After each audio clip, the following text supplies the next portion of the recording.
Hi, everybody. My name is Rick Belden. I'm a men's coach, and I'm here today talking with a fellow named Tim, who's been one of my clients. Tim has graciously offered to have a conversation with me to share with all of you about his experience with me as a client who has been taking advantage of my coaching services. So we're going to have a little conversation and find out what he has to say about it. So Tim, welcome, and thank you for doing this. Yeah, thanks for having me, Rick. Okay, my pleasure. Yeah, excellent. So let's kind of start off by, if you remember, how did you come to me? How did you find out about me, and what was it that prompted you to get in touch with me to find out if this would be a good thing for you? Yeah, first of all, how long did we work? Have we worked together now? It's been, I would say, what, like 9 months or so? It's 13. been a long time. 13. I looked it up. 13. Okay. Yeah. And I recall when we first started out, one of the things you said to me is, just purchase a couple sessions and see how it goes. Right. And I was like, okay, yeah, that makes sense. Kind of low risk in that way. And then it just kept on because it added so much value. I was like, well, shoot, let's keep on going. Yeah, to answer the question, I was actually working with a therapist at the time. I had been working with somebody for several years, and this person turned me on to the works of individual Dr. Ross Rosenberg, I believe is his name. Yeah. And so I started, reading some of Rosenberg's stuff, and I really, liked his approach on redefining codependency, and I thought he had a very unique perspective on that. But I came across an interview that you and he had done online, and it was just very interesting to me. And so I started looking up some of your work. I started seeing some of the videos that you had set out there, and some other interviews that you had. And I just really liked your perspective. And so I remember we had our first couple conversations. And on your website, where I think it was on your website or maybe one of our conversations, where essentially you were like, you don't come to me unless you're ready to work. And so, that was another new element for me, is actually having, a therapist or a coach give me homework to do. Okay. And because, and we can maybe talk about some of the homework that I, you assigned to me, but I felt like with you, I've advanced way faster than with any of my previous therapies or anything else that I had been working on my own. I feel like we were able to hone in on some things a lot quicker.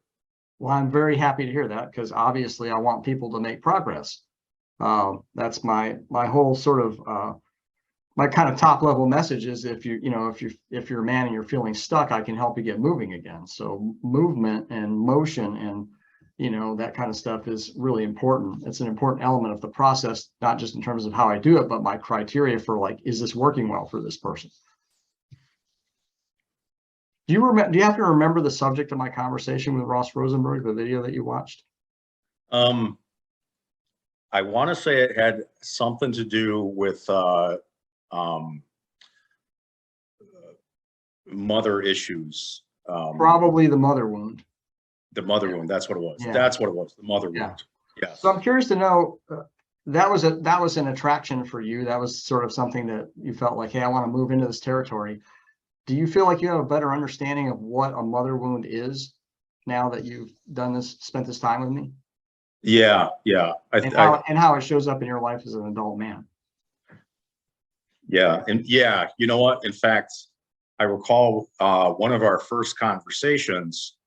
In fact, I think it was actually even before we started. Yeah, you gave me homework before we even started a session, come to think of it. Sounds right. Yeah.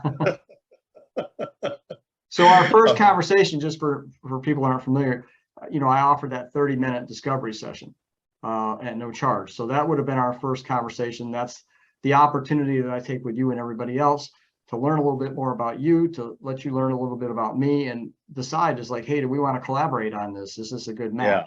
Yeah. Yeah, and I think I had emailed you that I was, having kind of a volatile romantic relationship at the time, and you were able to kind of hone right in on that, and it suggested a book to me that I then picked up and was able to help open up. But yeah, to answer the question of see it manifest in my life, I look at a string of romantic relationships that were a direct result of that mother wound kind of thing, and how I'm trying to fill one hole with somebody in the here and now, and not realizing exactly what I was doing at the time. So maybe some repetition of patterns. With different people, same patterns, different people. Yeah. Where does that come from? How does that originate? And how do you see it when it's happening as opposed to after it's happened? Right. Yeah. Right.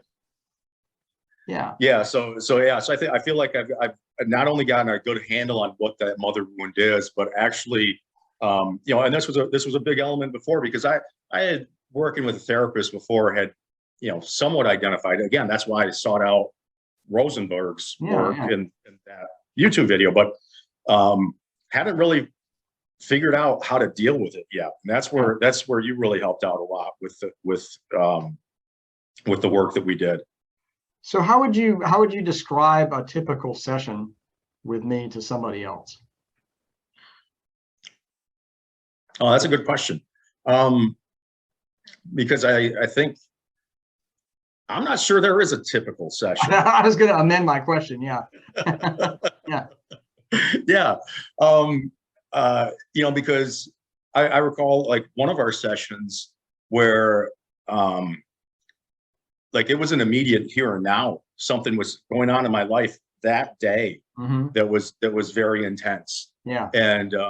And you spent the time helping me break it down and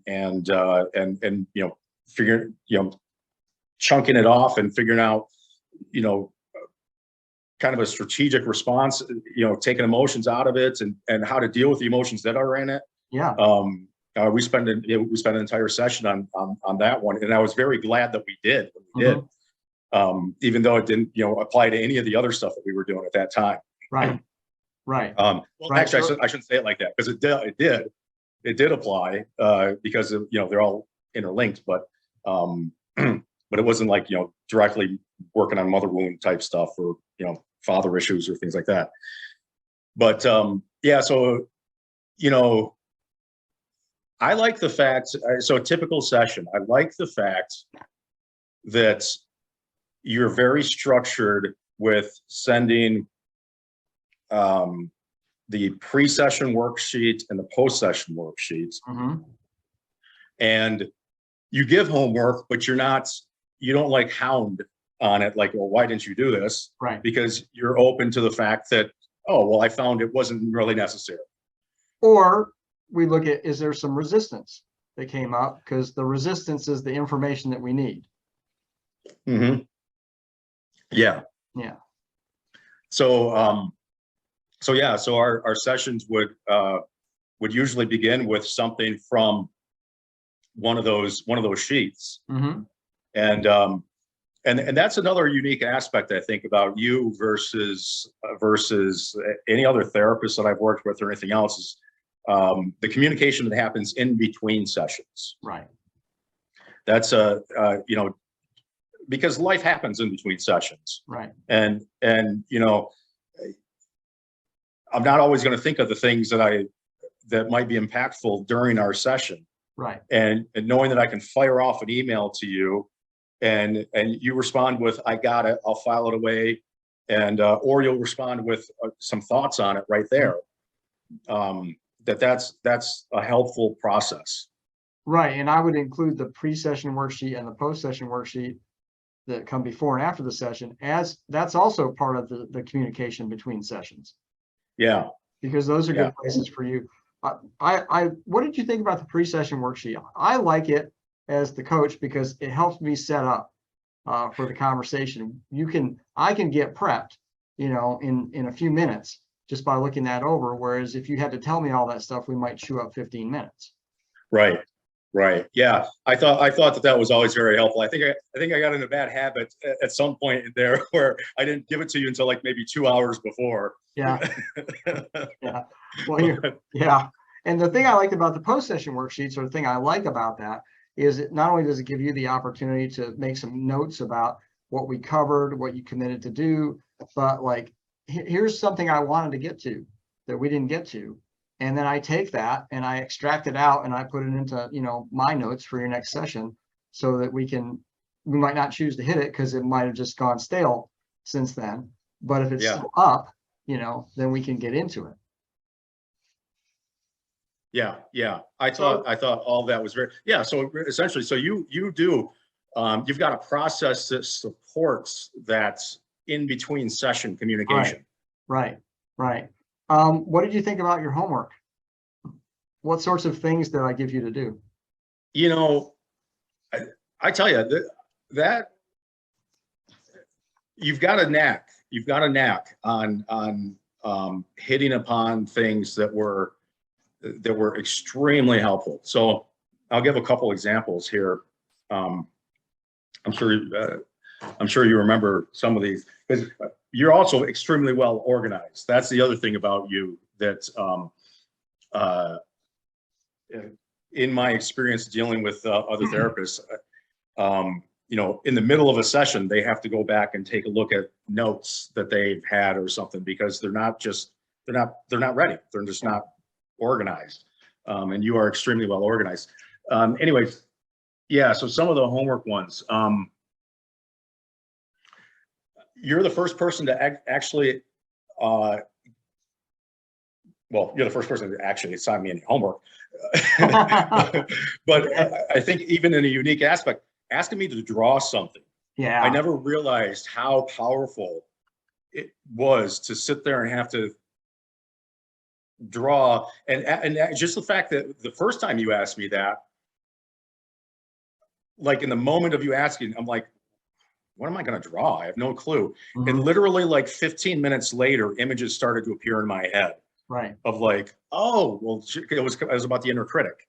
Yes. And yes. and it was like, oh, well, shoot, this. Oh yeah, oh, I can envision this. So I thought that was a very helpful process. And I was trying to think, when I created my own kind of personal logo. I was trying to think if that was before or after you asked me to draw something. I don't recall when that happened, but at one point I created my own. You did. Out of my memory. Mm-hmm. And this wasn't something you asked me to do, but I felt like I wanted to do it because it was a memory, a positive memory, right, that kept on to it. But the thing that you made it unique is you told me to sit down and think about a title. Yes. For that logo. Yeah. And I still, to this day, when I'm questioning something about myself, I'm able to draw upon that title. That's wonderful. Because that's something that's that it's something I truly believe about myself. Yeah. And so I'm tearing up right now because I'm happy about it. It's a very powerful thing to know that I can draw upon that strength at any point in time. Right. So that's a nice example of some of an artifact that you created that has that continues beyond your process with me, however long that lasts. Yeah.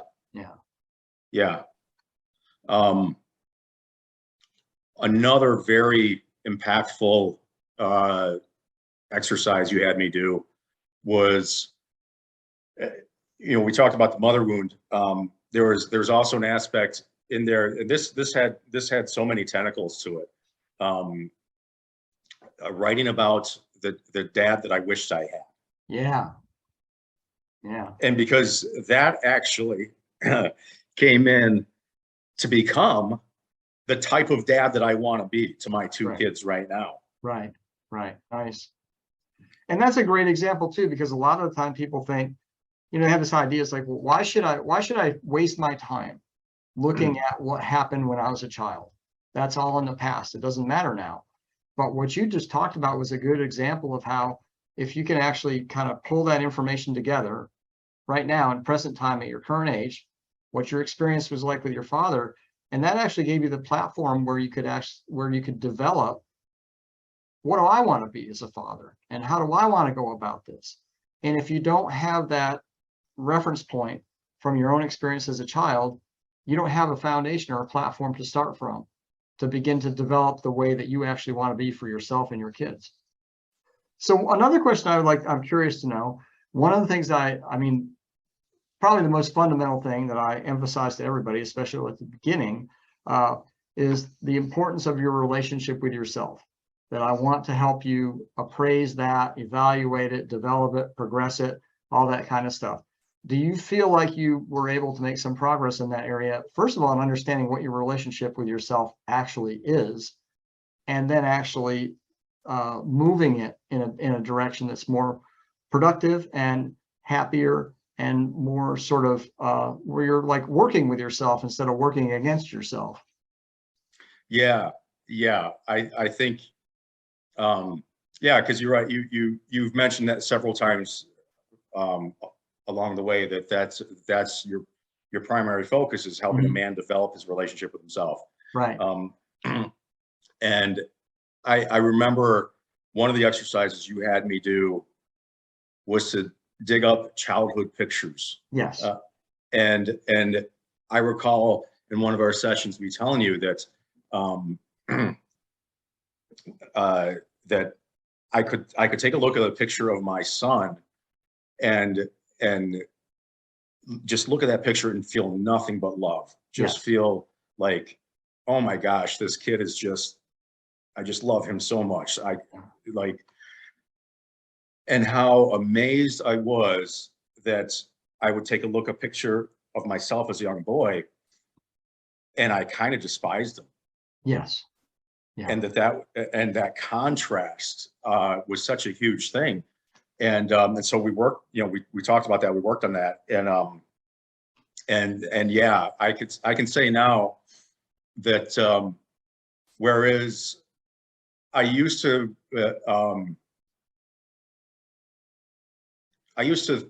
make the claim or express the desire, I think is a better way to say it, is express the desire that I want to be a great man.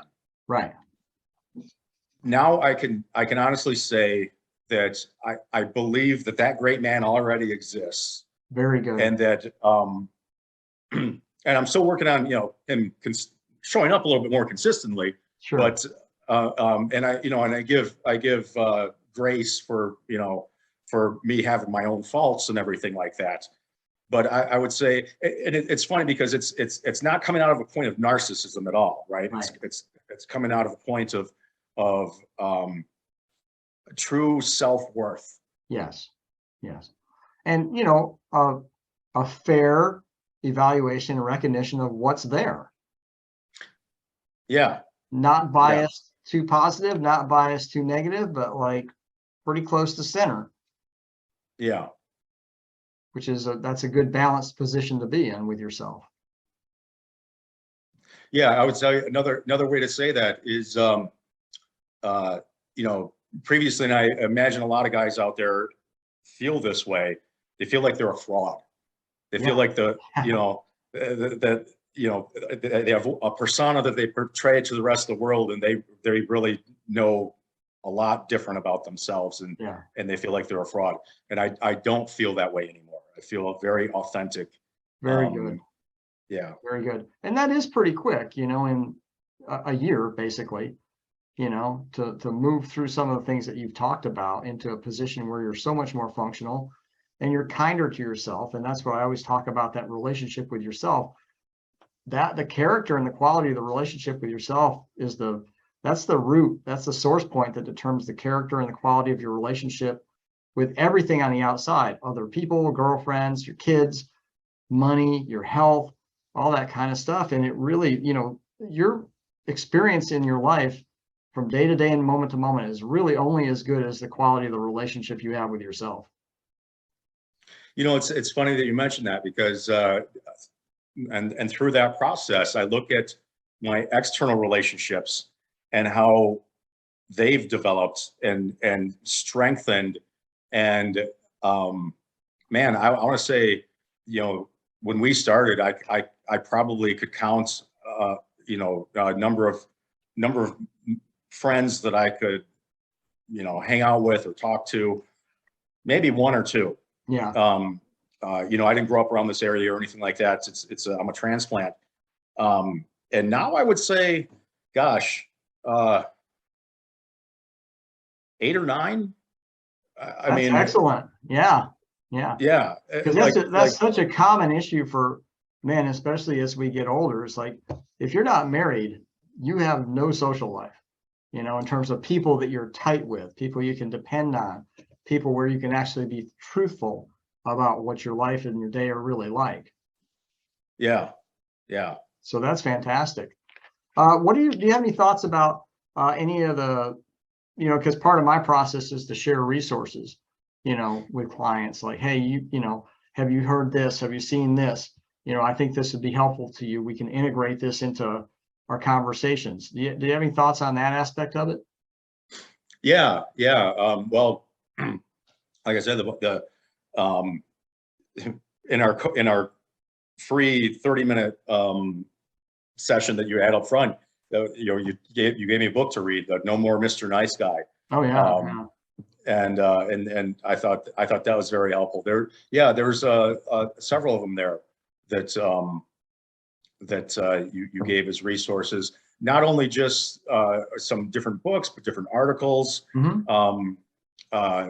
The approach that you had about the male archetypes, the king, warrior, magician, lover. Yeah. Well, in fact, you know, one weekend I created a vision board using those quadrants. Yes. And I still, it's sitting up here today. I've updated it several times. Right. And you continued to work on that as we were working together. And I remember at one time we looked at, I think it was the warrior quadrant, and it was very sort of, it was kind of overrepresented in certain aspects of that. Yeah. We talked about, well, can you get some other aspects of that into it? Yeah. What do you think the value of that is for you? I think identifying, well, you know what, you're right, because it's we have a tendency to focus in on things that we're used to or that we're good at or something like that. Mm-hmm. And so when you're taking a look at, you know, wanting to be a well-rounded individual, Right. Your words, fully, more functioning, Mm-hmm. that requires you being functioning in more than just one area. Right. And so, yeah, that's a very helpful process. Right. So the other resource that I'm thinking of right now that I think was useful for you was the material from Pete Walker about complex PTSD, Yeah. particularly the inner critic. And you came into the process with a pretty well-defined idea of what that inner critic was for you and what its sort of personality, so to speak, was and who it was associated with. Did you find that you were able to develop that further and begin to get into a better relationship, so to speak, with the part of yourself that was expressing itself that way? Yeah. I remember when I first envisioned that inner critic, to me it was an amalgamation of, is that a word? It is now. It's close enough. Of you know, several people that had bullied me or criticized me, or things that are stuck in your in your brainstem, that you know you still carry around today. The comedian Bill Burr describes it as those memories where you're alone in the shower and you just need to scream them out. Right. Just because you don't want to remember that anymore. Yeah. So it used to, when I first envisioned that inner critic, it was that encapsulated all those external things. Yes. And it took me a while to actually realize that, no, this is me. Yes. They're not actually here. These people aren't actually here. This Right. is me. This is my memory. Yeah. This is, and it's this component inside of me that's trying to do something possibly healthy. Yes. It just went askew. Yes, trying to be often protective, Yeah. but only understands the world as a 5-year-old child. Yeah. And doesn't really have any adult reference points at all. And he's just doing the best he can. But you can also get that amalgamation, as you were saying, you get that conflation of that 5-year-old child who's trying to figure out how to protect himself when he's in a world that's not fair or safe or friendly. But then you get the bullies and you get the people that traumatized you, and they all kind of get combined together into that inner critic. So yeah, I'm glad that process was helpful for you, because it's so helpful for so many people. I have an absolutely vicious inner critic, as I've told you before. And so, all these things that we've been talking about kind of here and there these are things that I learned in my process over 30 plus years that made a huge difference for me. And so I'm finding, as I've been doing this for several years now, that it makes a huge difference for other men as well. One of the freedoms that you have is that you can share some of your experiences, right? That's one of the things that, because I have, I at one point in time, but way back when, found a male therapist and, tried talking to him, but very sterile approach, right? When you want to talk about like, hey, don't most guys deal with this kind of crap? Like, where you're able to actually share your actual experiences, like, oh yeah, I dealt with this for a while actually. Right. That makes it that much easier to just open up and to be like, oh God, finally somebody understands. Yeah, I think I'm glad that came up too, because I feel like part of what I want to do for other men is, especially, because I'm old, I'm almost 65. It's like I've been around for a while. If I can share something from my experience of trying to work through a problem or trying to understand myself or trying to make sense of an experience that I had, and to give you some external reference points that you don't have, so that you can actually incorporate that into your understanding of your situation. And you've got all this information that I didn't have, where I was just stumbling around and banging my head into the wall and all this kind of stuff. It's like, well, maybe I can save you a few years, if I just kind of tell you, this is how I went about it. This is what it meant to me. This is how I felt. And, these are the sorts of things that I did that I found helped me move through that. Yeah. Yeah. So before we wrap up, one question I want to ask is, what do you think about the Zoom experience versus working with somebody in person? For what we do, I can't tell it any difference, to be honest with you. Okay. I mean, I guess maybe that's because you and I have never had an in-person session before. Maybe. And maybe if we did, I'd prefer that. But no, I think it's fine. The one advantage I can think of is the recordings. Did you find the recordings useful? Actually, you know what? Yeah, because, well, you recall at the beginning, I was like, no, I don't want to record them.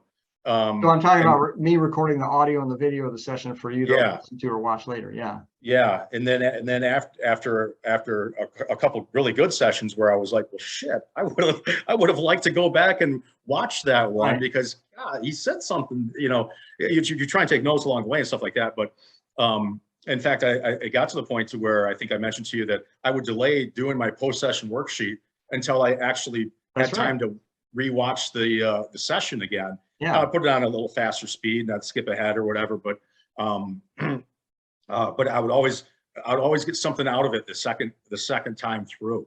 Right. And so so you're absolutely right. That's actually an advantage that you've got with a Zoom that you don't have with an in-person session. I think so too. And as you said earlier, my approach is pretty structured around the session. I know how the session's going to start and I know how it's going to end, but I don't know what's going to happen in between. So we can cover a lot of ground and we can pivot several times, and I think that's one reason why it's useful if people choose to have the video to watch afterwards, because you can lose some stuff. in the moment. Yeah. And I Yeah. also have found it, especially clients have been with me for a little while. Every so often I'll say, hey, why don't you go back between now and next time and watch your first session and tell me what you see the next time we talk. And you see a lot. You see a lot that you'd forgotten. Oh, wow. Okay. Might be worth a watch. Yeah, I might do that. I might do that. So before we finish, I have one other question. If what would you like people who've been listening and watching this conversation to take away from this?